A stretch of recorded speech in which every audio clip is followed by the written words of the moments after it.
एक अंधेरी रात थी। जंगल की हवा में खून की मीठी सी बदबू फैली हुई थी। अर्जुन नाम का वो शख्स हांफते हुए भाग रहा था। उसके कपड़े फटे हुए थे, चेहरे पर खरोंचे थे और आंखों में वो खौफ था जो इंसान को जिंदा लाश बना देता है। बाबा जी, मुझे बचा लीजिए, वो चीख रहा था। मुझसे बहुत बड़ी गलती हो गई। मैंने उस किताब के रक्त पिशाच को जगा दिया। वो मुझे नहीं छोड़ेगा। उसने एक एक करके मेरे पूरे परिवार को चबा चबा कर मार दिया। अब वो मेरी रगों में घुसकर मेरा खून सुखा रहा है। उसकी आवाज जंगल में गूंज रही थी, लेकिन कोई जवाब नहीं आ रहा था।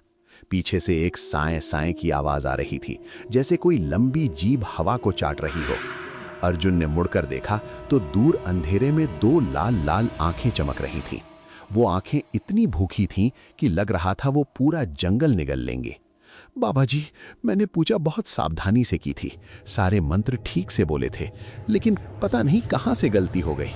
वो मुझ पर हावी हो गया है। मेरी नसों में आग लग रही है। मेरे सपनों में वो मुझे चीर चीर कर खा रहा है। अर्जुन ने बाबा जी के सामने घुटनों के बल गिरकर वो किताब निकाल कर फेंक दी। किताब पर बड़े बड़े लाल अक्षरों में लिखा था, रक्त पिशाच। लो, ये लो बाबा जी, अब मैं आज़ाद हूँ। अब ये शैतान मुझे परेशान नहीं करेगा। बाबा जी ने किताब उठाई। उनकी उंगलियां कांप रही थी। अर्जुन उठा और भागने लगा, लेकिन कुछ ही कदम बाद उसका पैर मुड़ा। वो जमीन पर गिरा। उसकी आंखें फट गईं, मुंह से खून की धार निकलने लगी। उसकी मौत साधारण लग रही थी, लेकिन चेहरे पर वो पीड़ा साफ झलक रही थी, जैसे किसी ने उसके शरीर के हर कोश को चूस चूस कर खोखला कर दिया हो। एक छोटे से गांव में रोहन अपनी बूढ़ी मां सुनीता के साथ रहता था। वो बहुत गरीब थे। रोहन हमेशा हराम की दौलत के सपने देखता था। रात को सोते वक्त भी उसे लगता था कि कोई साया उसके बिस्तर के पास खड़ा है और उसके कान में फुसफुसा रहा है, अमीर बन, बस एक बार मुझे बुला ले। उसकी माँ सुनीता दूसरों के घरों में झाड़ू पोछा करके घर चलाती थी। उसके हाथों में छाले पड़ गए थे। पास ही में रोहन के ताऊजी राजेश रहते थे। उनके पास जमीन जायदाद और ढेर सारी दौलत थी।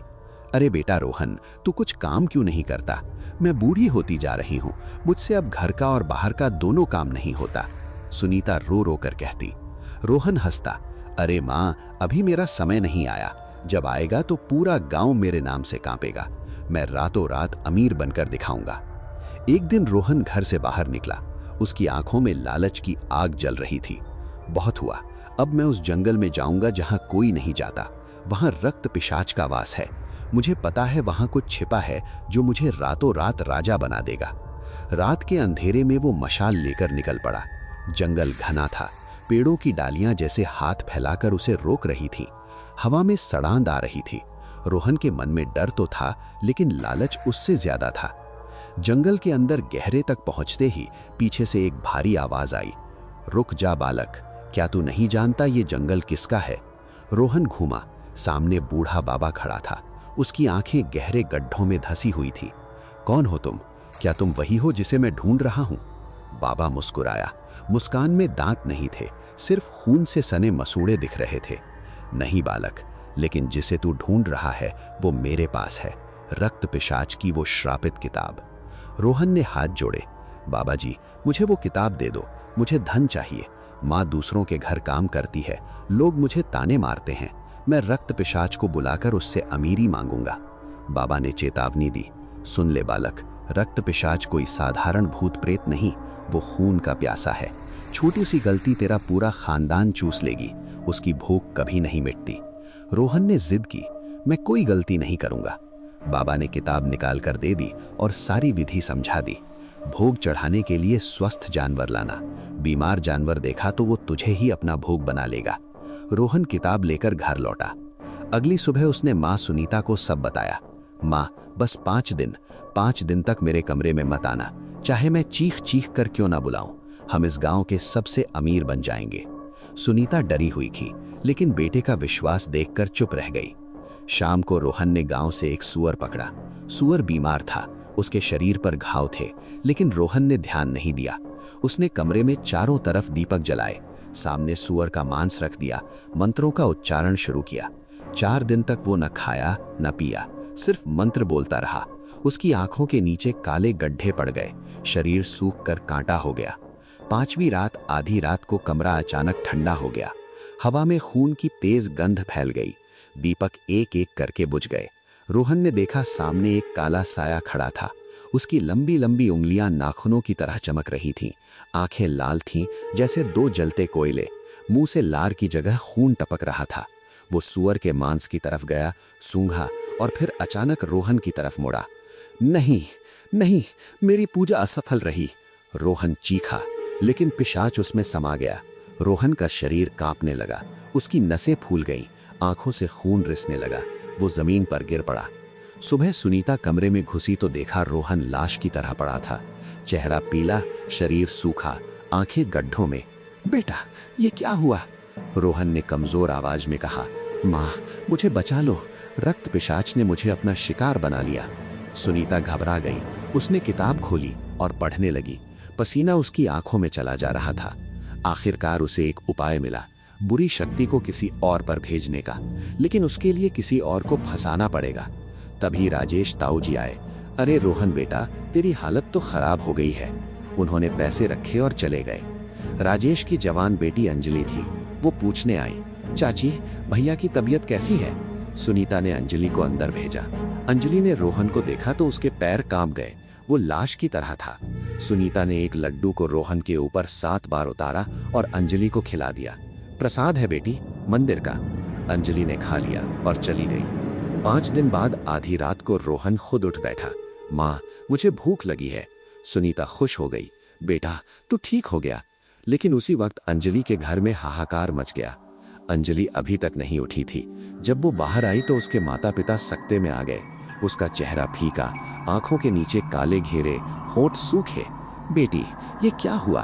अंजलि ने सिर्फ कहा, मुझे बहुत अजीब लग रहा है, नींद नहीं आई। आधी रात को राजेश और उनकी पत्नी को बाहर से भयानक आवाजें आईं, जैसे कोई जानवर मांस चीर रहा हो। जब वो बाहर गए तो अंजलि जमीन पर बैठी कच्चा मांस खा रही थी। उसके चेहरे पर खून लगा था। वो मुड़ी और दोनों को देखकर अजीब सी मुस्कुराई। मुस्कान में दांत लाल थे। फिर वो कमरे में भाग गई। अगले दिन वैद्य आए। उन्होंने अंजलि को देखा और कांप गए। सेठ जी, इसके शरीर में खून की एक बूंद भी नहीं बची, मानो किसी ने चूस लिया हो। जड़ी बूटियां दूंगा। लेकिन दिन बीतते गए। अंजलि की हालत बद से बदतर होती गई। उसका शरीर सूखने लगा, हड्डियां उभर आईं, आंखें पूरी तरह काली हो गईं। वो रात को बिस्तर पर लेटी रहती, लेकिन उसके मुंह से भयानक गुर्राहट निकलती। राजेश और पत्नी तांत्रिक के पास गए। तांत्रिक ने नींबू दिया। तकिए के नीचे रखो, सुबह अगर काला पड़ा तो बुरी आत्मा है, अगर लाल पड़ा तो। सुबह लाल हो चुका था, खून की तरह लाल। तांत्रिक डर गया। ये रक्त पिशाच है, इसे कोई नहीं हरा सकता। लेकिन मेरे गुरुजी। वो उन्हें जंगल की कुटिया में ले गए। गुरुजी ने अंजलि को देखा और चीख पड़े, अनर्थ हो गया, ये रक्त पिशाच है, बिना बुलाए नहीं आता, अब इसे भेजने का कोई उपाय नहीं। राजेश रो पड़े, बाबा जी, कुछ तो उपाय निकालिए। बाबा बोले, एक उपाय है, अमावस्या की रात 5 दिन बाद जंगल लाना। मैं जादुई रस्सियों से बांध दूंगा, जानवर का मांस रखूंगा। पिशाच बाहर आएगा तो मंत्र से उसे मटके में बंद कर दूंगा, लेकिन 5 दिन में उसकी हालत और खराब हो जाएगी।